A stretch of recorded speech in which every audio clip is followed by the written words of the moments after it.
It's on here now. The goalkeeper's beat, and South Africa have done Shaker Sport 2010. ሰላም ጤና ይስጥልን እንደምናላችሁ የተከበራችሁና የተወደዳችሁ የሸገር ስፖርት ዊዝ አበበ ግደይ የዩቲዩብ ቻናል ቤተሰቦቻችን በያላችሁበት እጅግ አስደሳች ጊዜን እያሳለፋችሁ እንደሆነ ተስፋ እናደርጋለን። መልካሙን ሁሉም ለናንተ እንመኛለን። ታዲያ ይህንን ሸገር ስፖርት ዊዝ አበበ ግደይ የሚለውን የዩቲዩብ ቻናላችንን ሰብስክራይብ አድርጉት፣ የደውል ምልክቱን ተጫኑትና አዳዲስ ፕሮግራሞችን ስንለቅ መልእክት ይድረሳችሁ። ላይክ በማድረግ እንዲሁም ደግሞ ሊንኩን ለሌሎች በማጋራት በተከታዮች ቁጥር እንድንበዛ የምንሰራቸው ፕሮግራሞችም ብዙ ሰዎች ጋር እንዲደርስ የምታደርጉትን ጥረት አጠናክራችሁ ቀጥሉ እንላለን። እስካሁን ላደረጋችሁልን ድጋፍ፣ እገዛ እና እኛን ለማንቃት ለሄዳችሁት ርቀት በሙሉ ምስጋናችን ትልቅ ነው። በጣም እጅግ በጣም አድርገን እናመሰግናለን። ወደ መጀመሪያው ጉዳይ እንሄድ። ትላንት ምሽት ማንቸስተር ዩናይትድ ከበርንመዝ ጋር ያደረጉት ጨዋታ 4-4 በሆናቸው ውጤት ተጠናቋል። ይሄ ጨዋታ እጅግ በጣም የሚያዝናና ነበረ። ገለልተኛ ሆኖ ለተመለከተው ብዙ ነገሮች የነበሩበት ጨዋታ ነው። በዚህ ጨዋታ ዙሪያ እንደዚሁም በሌሎች ጉዳዮች እየተነጋገርን ነው። እስከ 6 ሰዓት ድረስ ከእናንተ ጋር አሪፍ ቆይታን የምናደርገው። አንዱ ጥሩ ነገር ማንቸስተር ዩናይትድ መሸነፍ አቁሟል። አንዱ ጥሩ ነገር፣ ሌሎች ውስጥ ጥሩ ነገሮች ምንድናቸው የሚለውንም ደግሞ በዝርዝር የምናያቸው፣ በስጋትነት የሚታዩ ማንቸስተር ዩናይትድ እንዲያሻሽላቸው የሚጠበቁ ጉዳዮችስ ካሉ የትኞቹ ናቸው የሚለውንም በሀሳብ መለዋወጥ ሂደት እንዳስሳዋለን ብለን ተስፋ እናደርጋለን። አይመስልሽም? አዎ ልክ ነው ይመስለኛል እንጂ ብዙ ያስባለ ጨዋታን የተመለከት ነው።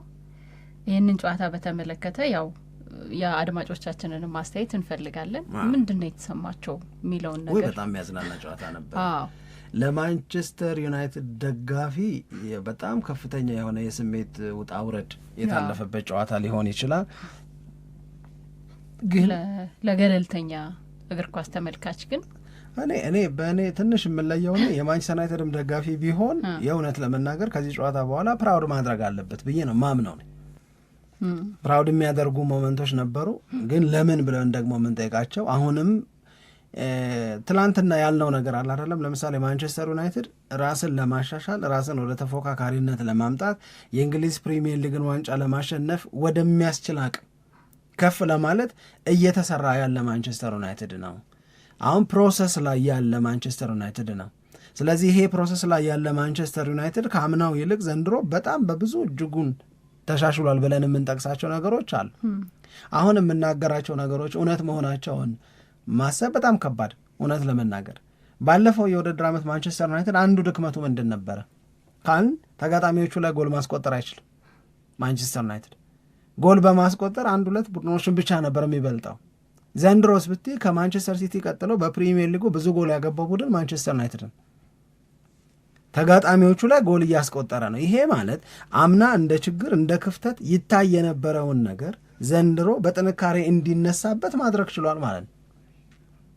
አምና ጎል ማስቆጠር ስለማይችል ፋይናል ሰርድ ላይ የማንቸስተር ዩናይትድ ችግር ስለሚጎላ እና ከፍ ብሎ ስለሚታይ ማንቸስተር ዩናይትድ እዛ ቦታ ላይ በጣም ብዙ ነገሮችን ማረም አለበት ስለተባለ ቤንጃሚን ሼሽኮ፣ ብራያን ኤምቤሞ፣ ማቲያስ ኩኛ አይነት ተጫዋቾች ዩናይትድን እንዲቀላቀሉ ተደረገ። የክረምቱ የማንቸስተር ዩናይትድ የዝውውር ፎከስ ሞሮፍ የማጥቃት እንቅስቃሴ ሆን ጎል የማስቆጠር አቅሙን ለመጨመር ነው። እስካሁን በተደረጉት 16 ጨዋታዎች ማንቸስተር ዩናይትድ በሊጉ ተጋጣሚዎቹ ላይ ብዙ ጎል ባገባ ከማንቸስተር ሲቲ ቀጥሎ ከጋርዲዮላው ሲቲ ቀጥሎ ሁለተኛ ደረጃ ላይ የሚጠቀስ ኢቭን ከደረጃ ሰንጠረዡ መሪ ከአርሰናል የሚሻል መሆኑን ስትመለከች ዜር ኢዝ ኢምፕሩቭመንት ማለት መሻሻል አለ ማለት። 1 2 ማንቸስተር ዩናይትድ አሁን ወደ 8-9 ጨዋታ አንዴ ብቻ ነው የተሸነፈው። የሚያሸንፋቸው ጨዋታዎች መኖር አለባቸው። ልክ ነው፣ ግን መርሳት የሌለብን ነገር ፕሮሰስ ላይ ነው ማንቸስተር ዩናይትድ። እኔም አንቺም የማንቸስተር ዩናይትድ ደጋፊ ሆነውም የማንቸስተር ዩናይትድ ደጋፊ ያልሆነውም የእግር ኳስ ባለሙያውም አንድ የምንረዳው ነገር በምርጫ ቢሆን በምኞት ቢሆን እናም ደግሞ በማድረግ አቅም ላይ ቢሆን ኖሮ ማንቸስተር ዩናይትድ አሁን ማንቸስተር ዩናይትድ ቤት ካሉ ተጫዋቾች አብዛኛዎቹ የሚቀየሩ ናቸው እኮ። ግን ገደብ ስላለው ውስንነት ስላለ እንደ ልብ መሆን ስለማይቻል እንደ ሌሎቹ ማንቸስተር ዩናይትድ አንዳንዶቹን እንደምንም እየተጠቀመ ለመቀጠል ይገደዳል። እንደምንም እየተጠቀመ እንጂ ይሄ ኦቨርሆል የሆነ ነገር ሙሉ እና በዛ ያለ ለውጥ ማድረግ የሚያስችል ፋይናንሻል አቅም ማድረግ የሚያስችል ይሄ የፒኤስአር ቁጥጥር ምናምን ባይኖርበት ማንቸስተር ዩናይትድ እና አሞሪም የሚፈልጉት አሁን ከሆነው በላይ ነው። በዝውውር ነው የምነግርህ። መሀል ክፍሉ ላይ የበለጠ ማጠናከር ይፈልጋሉ። ተከላካዩ እንደዚህ እንዲሆን አይፈልጉም ምናምን። ስለዚህ ይሄንን ፕሮሰስ እስኪያልፍ ድረስ እንዲህ ያሉ ወጣ ገባዎች እንዲህ ያሉ በእኔ እምነት አሁንም ባለው አቅም አንዳንዶቹ ድክመቶች መፈቀድ ያለባቸው አይደሉም፣ መስተካከል ያለባቸው መታረም ያለባቸው ድክመቶች ናቸው። ነገር ግን ማንቸስተር ዩናይትድ በ9 ጨዋታዎች እስካሁን ድረስ በኤቨርተን አንድ የተሸነፈው ጨዋታ ነው። ግን የሆነ ደስ የማይሏቸዎች ግን አሉት። ከነዛ ተርታ ነው የምናካተተው የትናንትናውን ወይስ ደግሞ ለማንቸስተር ዩናይትድ ጨዋታውን በሽንፈት አለማጠናቀቅ ሪሊፍ ነው? ግራ ያጋባል የሆነውን ነገር ስትመለከቱ። ምክንያቱም ማንቸስተር ዩናይትድ በትናንትናው ጨዋታ 3 ጊዜ መሪ ነበረ። 1-0 መራ 1-1 እስኪሆነው ድረስ፣ 2-1 መራ 3-2 እስኪሆነው ድረስ፣ 4-3 መራ። እነዚህን 3 የመምራት አጋጣሚዎች ማስጠበቅ አልቻለም። እንዲህ ያሉ ታሪኮች ዘንድሮ ተደጋግመውበታል። ኦፍኮርስ ተደጋግመውበታል። ይሄንን ነው አሞሪምም ከጨዋታ በኋላ የሚለው። ለምሳሌ ልክ ከኖቲንግሃም ፎረስት ጋር እንደሆነው ላክ ኦፍ ኮንሰንትሬሽን ዋጋ አስከፍሎናል ይልሽ። ከዛ አለመማር ስኳድሽን በማስፋትም በማጥበብም ሳይሆን አሁን ባለው ቡድንም ቢሆን አለመማር ሊያስወቅስ ይገባዋል። ምንም ጥያቄ የለውም። ግን ኖቲንግሃም ፎረስት ብቻ ሳይሆን ከኖቲንግሃም ፎረስትም ውጪ የነበሩ የተወሰኑ ክለቦች ጋር የተደረጉ ጨዋታዎች ተመሳሳይነት አላቸው። ከኖቲንግሃም ፎረስት፣ ከቶተንሃም ሆትስፐርስ፣ ከዌስትሃም ዩናይትድ ጋር በነበሩ ጨዋታዎች ማንቸስተር ዩናይትድ መሪነትን ማስጠበቅ ባለመቻል ነጥብ እየተጋራ የወጣባቸው ጨዋታዎች ናቸው። ትላንትና ደግሞ በአንድ ጨዋታ የእነዚህ 3 ጨዋታዎች አለ የጠቀስኩልሽ። ትላንትና ደግሞ በአንድ ጨዋታ 3 መሪነቱን ማስጠበቅ ሳይችል ቀረ። ይሄ በጣም ድክመት ነው። በጣም ትልቅ ድክመት ነው። እውነት ለመናገር ይሄንን ማረም የግድ ያስፈልጋል። ግን አት ዘ ሴም ታይም ደግሞ ማንቸስተር ዩናይትድ በአሞሪም ስር በእንግሊዝ ፕሪሚየር ሊግ ያለው ዲፌንሲቭ ሪካርድ በጣም ትልቅ ስራ የሚፈልግ ነው። እንግዲህ በባክስሪ እየተጫወትሽ እኮ ነው ሳምሪ፣ በባክስሪ እየተጫወትሽ ሞሮፍ ዲፌንድ የማድረግ አቅምሽን እንዲጨምርልሽ 3 ሴንተር ባኮች ወይም በሴንተር ባክነት ሚና እንዲኖራቸው የምትፈልጋቸውን ተጫዋቾች አስቀምጠሽ 2 ዊንግ ባኮች ሲደመሩበት 5 የመከላከል አቅም የሚሰጡኝ ተጫዋቾችን ወደ ሜዳ ይዤ ገባለሁ ብለሽ በሐሳብሽ እየወሰንሽ፣ ግን ዲፌንሲቭ ሪካርዱ የማንቸስተር ዩናይትድ በአሞሪም ስር ደካማ ነው። ይሄ ለምን መጣ?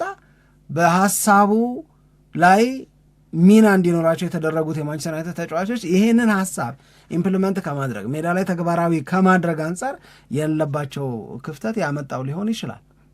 ተጫዋቾች ሲቀየሩ አሪፍ ዊንግ ባኮች ሲኖሩ አሪፍ እዛ ቦታ ላይ ያሉ ተጫዋቾች ለምሳሌ አሁንም እንግዲህ እንዴት እንደሚጠቀስ አላቅም እንጂ ተከላካዩ ላይ ያለው የሚታየው ክፍተት ማንቸስተር ዩናይትድ ቤት በጣም አሳሳቢ ተብለው ሊጠቀሱ ከሚገባቸው ነገሮች መካከል ናቸው።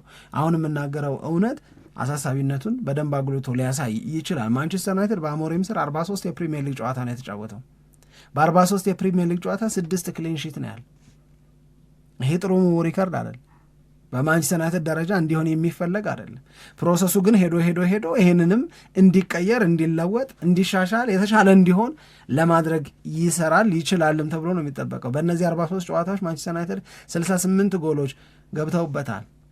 ማንቸስተር ዩናይትድ በአሞሪም ስር በተጫወታቸው 43 ጨዋታዎች በ8ቱ ጨዋታዎች 3 እና ከዛ በላይ ጎል አስተናግዷል። እነዚህ ጥሩ እኮ አይደሉም። እነዚህ እንዲሆኑ የሚፈለጉ ልብ ከመሙላት አንጻር በጣም ብዙ የሚቀር ነገር እንዳለ የሚያመላክቱ ናቸው። ግን ምን አይነት ጨዋታ ነው ያየነው ትናንትና? የእውነት ለመናገር ወዲያው ነው አሁን ለጊዜው እሱን ለመውደድ እንቸገራለን። እሱ የሚለውን ሀሳብ ለመስማት እንደ አንድ ተራ ዘባራቂ ልናየው እንችላለን። ጂሚ ካራገርን የፕሪሚየር ሊጉ የእስካሁኑ ምርጡ ጨዋታ ይሄ ነው ብሎ ወዲያው ነው ፖስት ያደረገው እሱ። ትላንትና ይሄንን ብሏል። በቢቢሲም ላይ የእሱ አስተያየት ተጠቅሶ ተጽፏል። በዚህኛው የውድድር ዓመት በፕሪሚየር ሊጉ ካየናቸው ምርጥ ጨዋታዎች መካከል አንደኛው ወይም ምርጡ ጨዋታ ይሄ ነው። ማንቸስተር ዩናይትድ ማሸነፍ ይገባው ነበር። ያኔ ያው እንደዛ አላለሁ።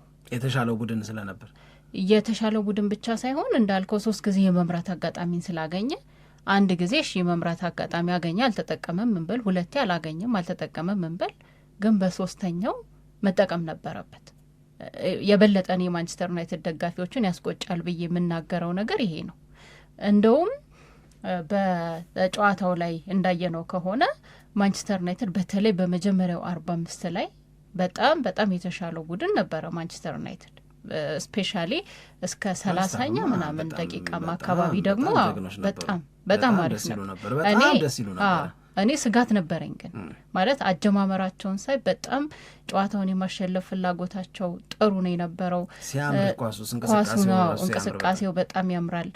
በዛ ላይ በግል ራሱ ተጫዋቾች ራሱ በግል የሚያሳዩት እንቅስቃሴ በጣም አሪፍ ነበር እና አሁን የለመድነው ነገር አለ ማንቸስተር ዩናይትድ ላይ በተለይ በዚህ የውድድር ዓመት ጨዋታ ተጀምሮ 15-20 ደቂቃ አካባቢ ላይ ማንቸስተር ዩናይትድ በብዙ ጨዋታዎች ላይ አሪፍ እኮ ነው የነበረው፣ ግን ያንን አሪፍነቱን ማስቀጠል ላይ ችግር ሲያጋጥመው ተመልክተናል እና እንደዛ ይሆን እንዴ ብዬ መጀመሪያ 20 ደቂቃ ምናምን እስከሚያልቅ ድረስ ስጋት ውስጥ ነበርኩኝ። ግን የተሻገረ 30 ደቂቃ ሆነ። ከዛ በኋላ የመጀመሪያው 45 እስከሚያልቅ ድረስ ማንቸስተር ዩናይትድ በጣም አሪፍ ነበር። የበለጠ ደግሞ ምርጥ ብዬ የምናገረው ነገር የመጀመሪያውን 45 ማንቸስተር ዩናይትድ እየመራ ወደ መልበሻ ቤት መሄዱ የበለጠ አሪፍ ነው። በአቻ ውጤት ወደ መልበሻ ቤት ከሚሄዱ ይልቅ እየመራ መሄዱ በጣም ቶሎ መልስ መስጠት የሚባለው ነገር ላይ በጣም አሪፍ ነው የነበረው። ከዛ በኋላ ግን ያው ሁለተኛው 45 ላይ ደግሞ የተሻለው ሆኖ የቀረበው በርንመዝ ነው። በደንብ ለማጥቃት ፍላጎት ነበራቸው፣ ያንንም ደግሞ ያደርጉ ነበረ። ከዛ በተጨማሪ ደግሞ ወዲያው የሁለተኛው 45 እንደተጀመረ ተከታታይ ጎሎችን ማስቆጠር መቻላቸው የበለጠ ጨዋታው ላይ የጀግንነት ስሜት እንዲሰማቸው ማድረግ እንችላለን የሚለውን ነገር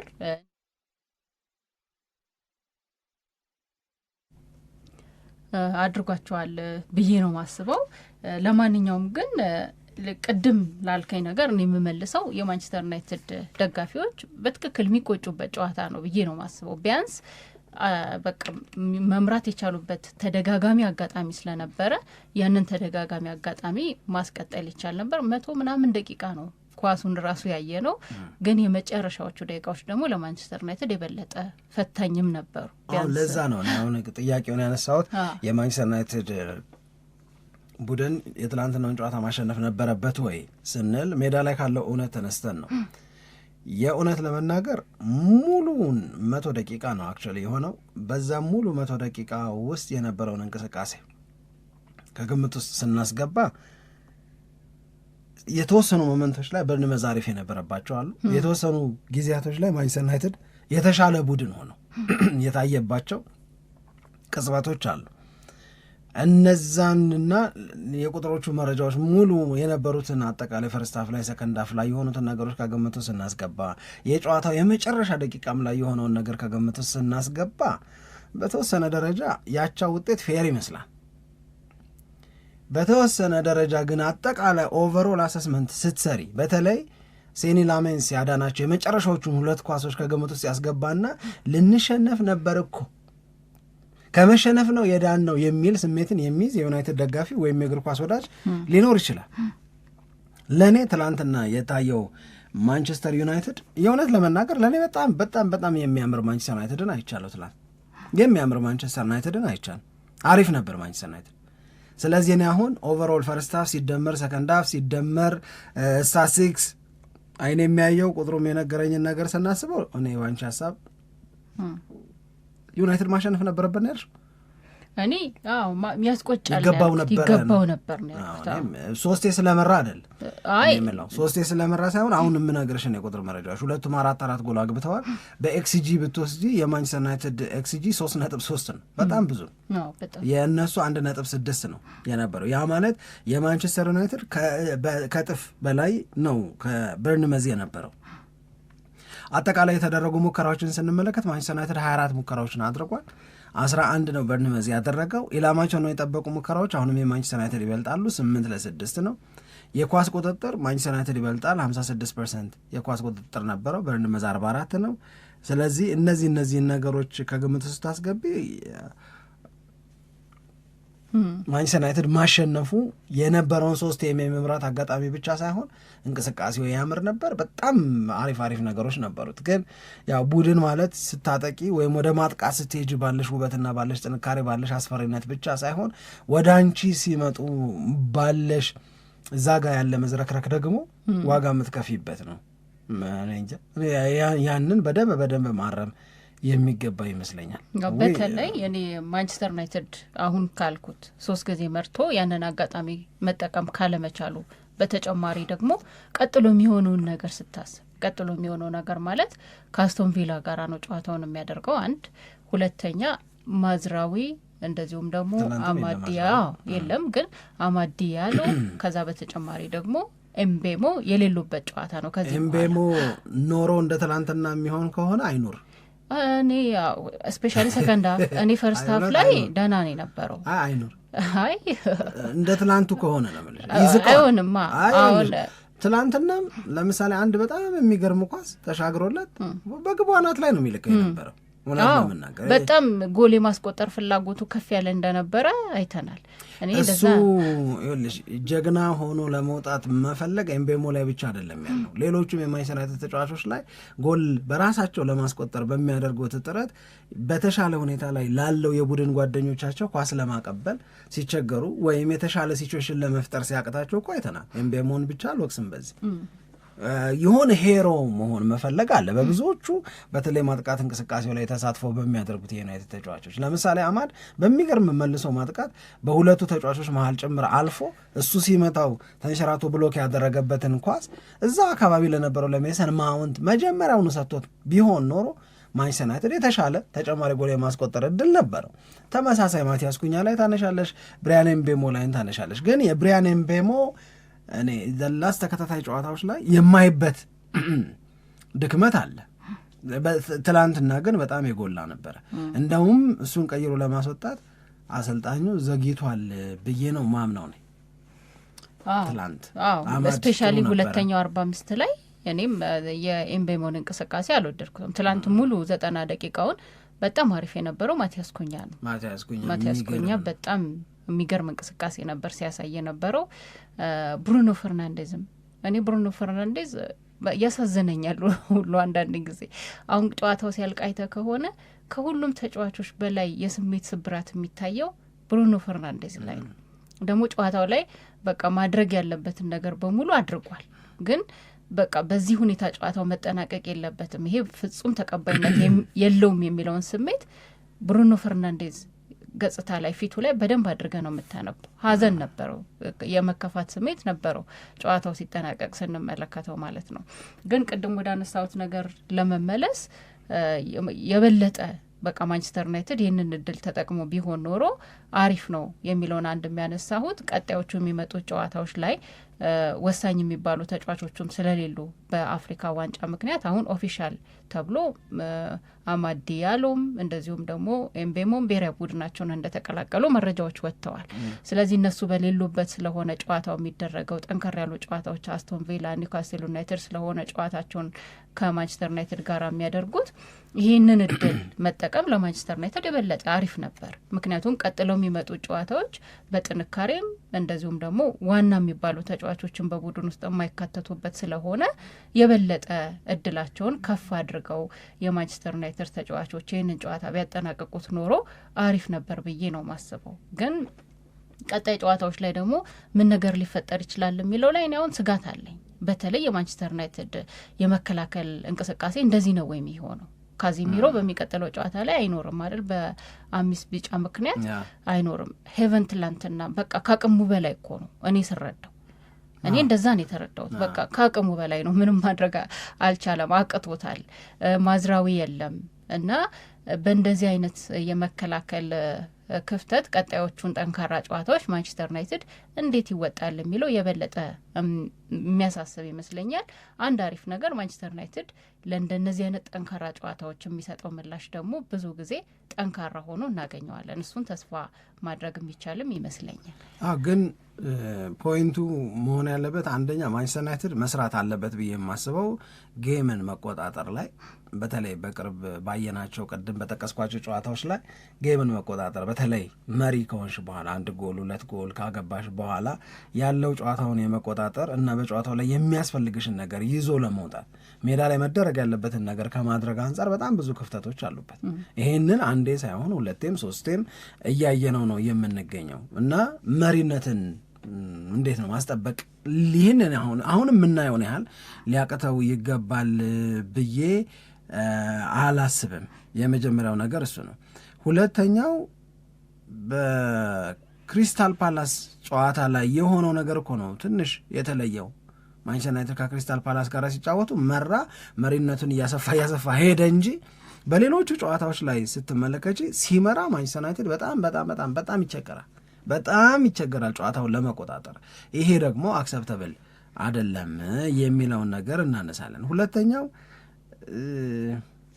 አሁን ምንድን ነው የሚሆነው ቀጥሎ ነው። አንቺ ደጋግመሽ አነሳሽው እንግዲህ ከአስቶን ቪላ ጋራ ከዛ ቀጥሎ ከነ ኒውካስል ዩናይትድ ጋራ ምናምን በሚደረገው አስቶን ቪላ ጋራ እሁድ ነው በቪላ ፓርክ የሚደረገው ጨዋታ። እንግዲህ ምናልባት የሚገመቱት ነገሮች ምንድን ናቸው? አሞሪም በተወሰነ ደረጃ የጨዋታ ስልቱንም ሊቀይር ይችላል፣ ለመቀየር ሊገደድ ይችላል፣ እጁ ላይ ባሉ ተጫዋቾች ባህሪ ምክንያት ማለት ነው። የካዚሜሮ አለመኖር እንግዲህ በእንትና ሊተካ ነው። ትላንት እንዳየን ኮቢ ማይኖ አሁን ምናልባት ኡጋርቴ እዛ ቦታ ላይ ይጫወታል። ኮቢ ማይኖ የብሩኖ ፈርናንዴዝን ቦታ ይዛል። ብሩኖ ፈርናንዴዝ 10 ቁጥር ቦታ ላይ ይጫወታል ምናምን የሚሉት ነገሮች በሙሉ በጣም ወሳኝ ናቸው የሚሆኑት። ስለዚህ የሚመጡት ጨዋታዎች በተለመደው መንገድ የመቀጠላቸው እድል በጣም አነስተኛ ነው። በጣም አነስተኛ ነው የሚሆነው። ስለዚህ ከተለመደው መንገድ ካልወጣሽ በስተቀረ እኔ አም ሶሪ ከቤንጃሚን ሼሽኮ ብዙ ነገር የማንቸስተር ዩናይትድ ደጋፊዎች ባይጠብቁ፣ ከዶርጉ በተመሳሳይ በዛ በኩልም ካለው ልጅ ከዲዮጎ ዳሎ መጠበቅ በጣም አስቸጋሪ ነው። ስለዚህ ዘርመስት አዲስ ሀሳብ መምጣት መቻል አለበት። ይሄ የአፍሪካ ዋንጫ ተጀምሮ እስኪያልቅ ድረስ አለበለዛ አሁን እዚህ አካባቢ ላይ ያለው አሁንም 6ኛ ነው ይሆን ይችል የነበረው 5ኛ ነው፣ ግን 6ኛ አካባቢ ይቆያል። ግን የትላንትና ማንቸስተር ዩናይትድ ያምራል። ለማንኛውም የትላንትና ማንቸስተር ዩናይትድ ምንም ጥርጥር የለውም በጣም አሪፍ፣ በብዙ ረገድ ከዚህ በፊት ስንወቅሳቸው ከነበሩት ነገሮች በብዙ ረገድ በጣም የተሻለ ማንቸስተር ዩናይትድ ያየ ነው። ላሜንስን እንውቀሰው ወይስ እናመስግን? ይሄኔ ያስባልሽኝ አንቺ ነሽ እንጂ እኔ አድንቄዋለሁ ትላንትና። እኔ አሁን ለምሳሌ አልተመቸኝም ስላልሽ ያዳናቸው ኳሶች አሉ፣ በተለይ የመጨረሻዎቹ ደቂቃዎች ላይ ግን ደግሞ አንዳንድ ትኩረት ያጣባቸው ነገሮች እንዳሉም አስተውያለሁ ትላንት። ለምሳሌ ቅጣት ምቱ ልክ ነው፣ እኔ መስማማ። ቅጣት ምቱ ላይ እንትና እኮ ራሱ ወደዚህ ጠጋ በል ይለዋል ማለት በጠበበበት ቦታ ላይ ነው እሱም የቆመው አይደል? በነገራችን ላይ ብዙ ሰው ኳስ አይቶ ዝግት ስለሚያደርግ ነው እንጂ ከዛ በኋላ እንዲያከበቡ ያመጡ የሚያሳዩሽ ነገር አሁን ብሩኖ ፈርናንዴሽን ታደንቂያለሽ። በቃ ቆመ አጥር ሰርቶ ከዛ በኋላ ወደዚህ ተጠጋ ይለዋል በምልክት አጥብብ የበለጠ ነው። ያቺን ምክር ላሜንስ ሰምቶ ቢሆን ኖሮ አትገባም እንጂ ምን የተሻለ ሳይሆን አይገባም ነበር። ግን እሱ ደግሞ ባመነበት ቆመ። ከዛ ውጪ አቋቋሙ ላይ ልክ ነው። እኔም ለሱ ጥያቄ ፈጥሮብኛል። ከዛ ውጪ ግን የትኛው ነገሩ ያስወቅሰዋል?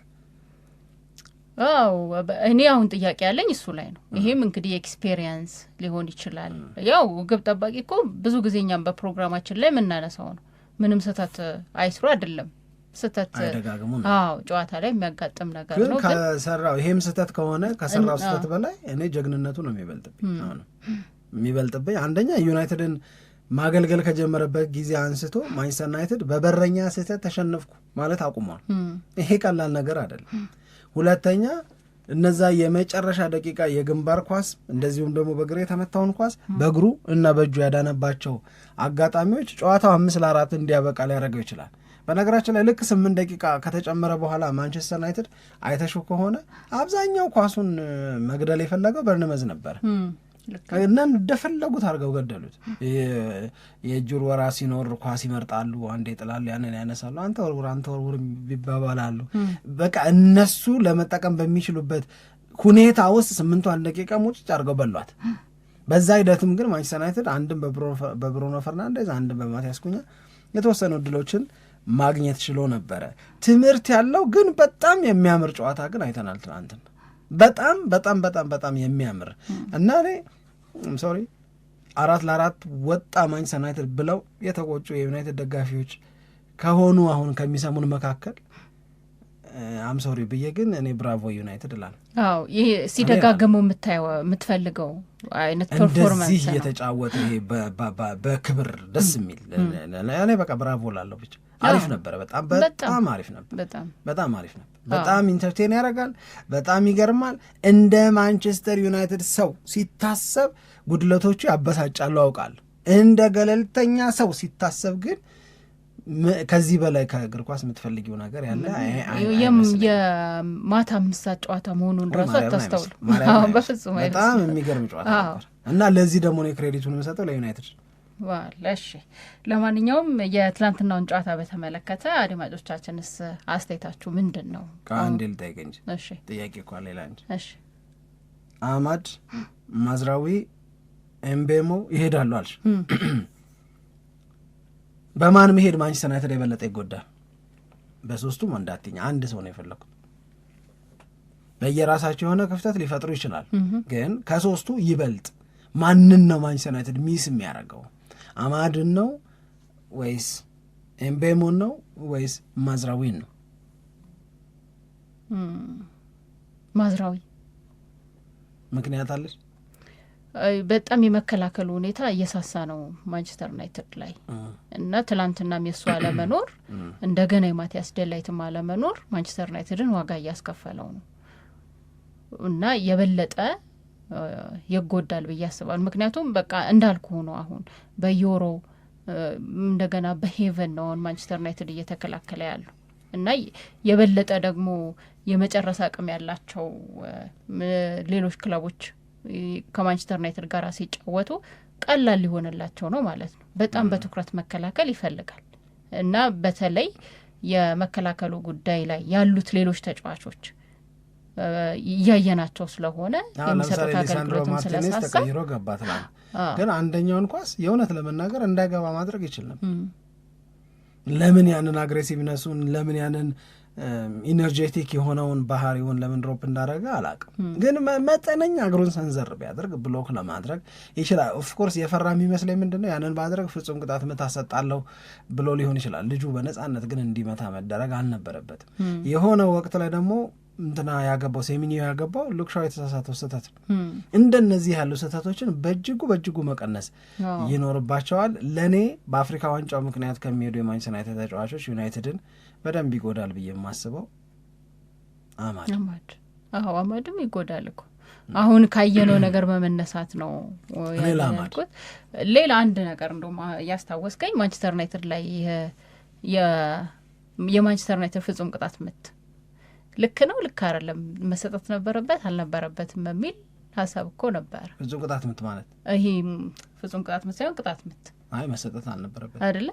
በእጅ ተነክቷል ተብሎ ተነክቷል። ግን የተነካው እዚህ ጋር ፍጹም ቅጣት ምቱ መሰጠት አልነበረበትም። ግን እዛ ጋር ማንን ነው የምታደንቂ? እኔ ካዜሜሮንም እኔ ብሩኖ ፈርናንዴዝን ነው የመታውን ነዋ። መጀመሪያም ግን ኳሱ ሲሄድ ዳኛውን ኢንፍሉዌንስ አድርጎታል። አይተሹ ከሆነ ልክ እሱ ነበረ ኳሷን አዘልሎ ሊሄድ የሞከረው። ያንን በሚሞክርበት ሰዓት ላይ የበርንመዝ ተጫዋች በዚች በክርኑ አካባቢ ነክቶታል። ዩዥዋሊ እዛ አካባቢ ለሚኖር የኳስ መንካት ቅጣት ምት አይሰጥም፣ በእኔ እምነት አያሰጥም። ብዙም ባለሙያዎች የተስማሙበት እሱ ነው። ነገር ግን ልክ ያ ነገር ሲፈጸም ዳኛው ሰው አይደለም የብሩኖ ፈርናንዴዝ ሪያክሽን ኢንፍሉዌንስ አድርጓቸዋል ብዬ በጣም ያደነኩት ሰው ቢኖር እዛ ጋር ብሩኖ ፈርናንዴዝ። ካዚሚሮም ኳሱ እዛ ጋር እንዲቋረጥ ማድረጉ ቢጫ ያየበት አጋጣሚ አይደለ ኳሱ እዛ ጋር እንዲቋረጥ ማድረጉ በጣም ልክ ነው ብዬ ነው የማስበው። ምክንያቱም በቃ ጎል የሚሆን አይነት ኳስ ነው የነበረው፣ ማንም አልነበረም። ካዚሚሮ ነው በኋላ እንዲቋረጥ ያደረገው እና ቢጫም ካርድ ተመለከተበት። ግን አንደን አሪፍ ደስ ያለኝ ነገር ብሩኖ ፈርናንዴዝ ኳሱን ሊመታ ሲዘጋጅ ያስታውቃል ጎል እንደሚሆን። እኔ እንደዛ አይነት ስሜት ተሰምቶኝ ያወራው ነበር። ኧረ እባክህ በእውነት የምናወራው ኳሱን እያየን ነው የምናወራው ስለ ኳሱ ነው። እና እኔም በዛኛው የስልክ ጫፍ ላይ ነበረም ሰው ይገባል ነበር። ያስታውቃል። በቃ አሁን እንግዲህ እኔ እናንተ ይሄንን አላወራንበትም፣ ግን የሆነ የሚያስታውቅ ነገር ነበረው ብሩኖ ፈርናንዴዝ አስተያየቱ። ሊመታ ሲዘጋጅ የነበረበት መንገድ ምናምን በጣም አሪፍ ነው የነበረው። ለማንኛውም ማንቸስተር ዩናይትድ ትላንትና ከበርንመዝ ጋር ያደረገው ጨዋታ በጣም አሪፍ ነበረ። በሜዳው ማንቸስተር ዩናይትድ ጨዋታዎችን ማሸነፍ አለበትም ተብሎ አስተያየት የተሰጠበት ነው። አሁን 3 ተከታታይ ጨዋታ ሆነ አይደለ በኦልድ ትራፎርድ ሳያሸንፍ። እነዚህ ቡድኖች አሁን እሱን አሁን እኔ የምለው ሳያሸንፍ ልክ ነው፣ ግን እነዚህ ቡድኖች ባለፉት አመታት ዩናይትድ ላይ በሜዳው በኦልድ ትራፎርድ ይቀልዱበት የነበሩ ቡድኖች ናቸው። ባለፈው የውድድር አመት በርንመዝ ዩናይትድን አሸንፎታል። ኦልድ ትራፎርድ 3-0 ምናምን አሸንፎታል። አሁን ያ እንዳይቻል አድርገዋል። አብዛኞቹ ባለፉት የተከማቹት የማንቸስተር ዩናይትድን ተጋላጭነት ያሳዩ ማንቸስተር ዩናይትድን ያደከሙ ምንላቸው ቡድኖች ዘንድሮ እንዳይችሉ ወይ በመቻላቸው እንዳይቀጥሉ ተደርገዋል፣ ፕራክቲካሊ ተደርገዋል። ስለዚህ ይሄ ነገር እንደ ፖዘቲቭ ነው መወሰድ ያለበት። ዲክሌር የተደረገ በለውጥ ሂደት ላይ ነኝ ያለ ማንነትን የያዘ ነው ማንቸስተር ዩናይትድ። አብዛኞቹ የማንቸስተር ዩናይትድ ተጫዋቾች አብሮ መቀጠል የሚገባቸው ላይሆኑ ይችላሉ። በአሰልጣኙ እውነተኛ ፍላጎት ቢሆን በብዙ ቦታዎች ላይ ብዙ ተጫዋቾች ይመጡ ነበር። ቼልሲ የቻለውን፣ አርሰናል የቻለውን፣ ሲቲ የቻለውን፣ ሊቨርፑል የቻለውን 8-9 ተጫዋች ማምጣት ቢቻል ዲፍረንት ዩናይትድን እናይ ነበረ ብዬ ነው ማምነው። እንደው ማን ነው አንድ ሰው እንዳየሁት አላውቅም፣ ብቻ ግን ሲጠይቅ ይሄ አሞሪም ይሄንን አርሰናል ቢይዝ ምን የሚፈጠር ይመስላችኋል ብሎ ለክርክር የሚጋብዝ ነገር ሲጠይቅ ሰምቼው አውቃለሁ። የሆነን ሰው ማን እንደሆነም ሰውየውንም አላውቅም፣ ምን ላይ እንዳየሁትም ግን አላውቅም። ግን አይቼ ነው፣ የኔ ሀሳብ አይደለም። ምን የሚፈጠር ይመስልሽ? እንነጋገርበት እስኪ፣ በኋላ እንነጋገርበት እስቲ። አድማጮችም አስተያየት ይስጡበት። እሺ፣ በጣም እናመሰግናለን አድማጮቻችን፣ አብራችሁን ቆይታችሁ ፕሮግራማችንን ስለተከታተላችሁ። ኢትዮጵያ ለዘላለም ትኖር።